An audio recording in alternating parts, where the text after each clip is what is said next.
வணக்கம் அன்பு நண்பர்களே, அவசிய செய்திகளின் இன்றைய செய்தி தொகுப்பை உங்களுக்கு வழங்குவது உங்கள் அன்பிற்குரிய தொகுப்பாளினி நான் ஜனனி கணேசன்.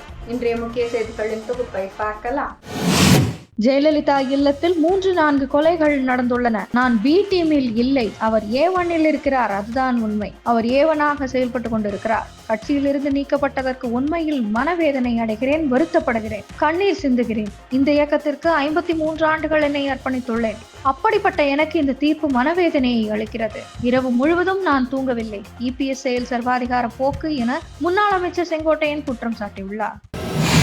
கொடநாடு பற்றி பேட்டி கொடுத்திருக்கிறார். அதிமுக ஆட்சியில் இருந்தபோது சட்டப்படி நடவடிக்கை எடுத்திருக்கிறேன், 2-3 கொலைகள் நடந்துள்ளன என்று சொல்கிறார். இத்தனை ஆண்டுகளாக செங்கோட்டையன் எவ்வளவு வன்மத்தோடு இருக்கிறார் பாருங்கள். இவரையெல்லாம் கட்சியில் வைத்திருந்தால் எப்படி இருக்கும்? இதெல்லாம் வெளிச்சத்திற்கு வந்துவிட்டது. இவர்கள் தனக்கு பதவி இல்லை என்றால் எந்த நிலைக்கும் போவார்கள் என்று EPS கூறினார். வரும் 5ஆம் தேதி அதிமுக மாவட்ட செயலாளர்கள் கூட்டம் சென்னையில் உள்ள கட்சியின் தலைமை அலுவலகத்தில் கட்சியின் பொதுச் செயலாளர் EPS தலைமையில் நடைபெறும் என்று அறிவிக்கப்பட்டுள்ளது. நெல் மூட்டைகள் சேதமாகி உள்ளதை சுட்டிக்காட்டி பேசியுள்ள தமிழக பாஜக தலைவர் நயினார் நாகேந்திரன், திமுகவின் ஆட்சியை முடிய இன்னும் 140 நாட்கள் தான் உள்ளன என கூறியுள்ளார். தமிழக மாநில காவல்துறையும் அமலாக்கத்துறையும் புலனாய்வு அமைப்புகள் இரண்டும் ஒன்றுக்கொன்று சந்தேகமோ அல்லது சண்டையோ வைத்துக் கொள்ளக்கூடாது என்று கூறியதுடன் சட்டவிரோத மணல் குவாரி விவகாரத்தில் தமிழக காவல்துறை நடவடிக்கை எடுக்கவில்லை என்ற மனுவுக்கு 3 வாரங்களில் பதிலளிக்க தமிழக அரசுக்கு உத்தரவிட்டு விசாரணையை தள்ளி வைத்து சென்னை உயர்நீதிமன்றம் உத்தரவிட்டுள்ளது. நான் வறுமையை அருகிலிருந்து பார்த்துள்ளேன். இதனால் பிரதமராக பதவியேற்ற பிறகு ஏழைகளின் நலனில் அக்கறை செலுத்தி வருகிறேன் என விழா ஒன்றில் பேசிய பிரதமர் மோடி கூறியுள்ளார்.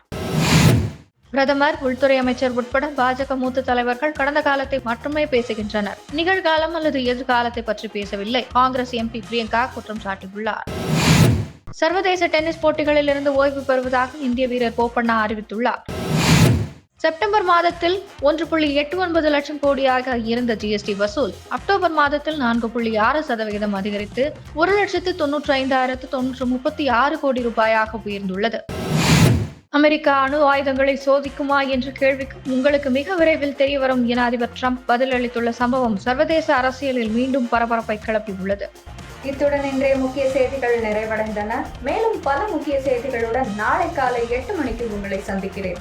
மறக்காமல் சேனலை சப்ஸ்கிரைப் செய்வதுடன் அனைவருடனும் பகிருங்கள். நன்றி, வணக்கம், ஜெய் ஹிந்த்.